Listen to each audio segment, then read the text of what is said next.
नमस्कार, स्वागत है आपका इंडिया न्यूज 28 में। ये बात करते हैं महाराष्ट्र की कुछ खास खबरों की। जागतिक वन दिन फॉरेस्ट विभागाकडून जव्हारमध्ये साजरा। वन विभाग जव्हार यांच्या माध्यमातूनही जागतिक वन दिन साजरा करण्यात आला। यावेळी जव्हार विभागाचे डिव्हिजनल फॉरेस्ट ऑफिसर सन्यफून शेख यांच्या मार्गदर्शनाखाली वृक्ष लागवड करत तसेच वनसंपदा त्याचे संवर्धन, जंगलाला लागणारी आगीवर नियंत्रण ठेवण्यासाठी नियोजन याचे आपल्या अधिपत्यात येणारे रेंजर व फॉरेस्ट तसेच सहकाऱ्यांना मार्गदर्शन केले।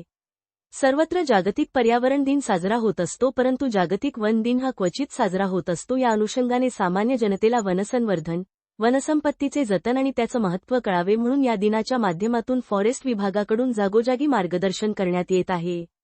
वार्ताहर आयड्यूज 28 मराठीसाठी प्रणय प्रभाकर पाटील, पालघर जिल्हा ब्युरो चीफची रिपोर्ट।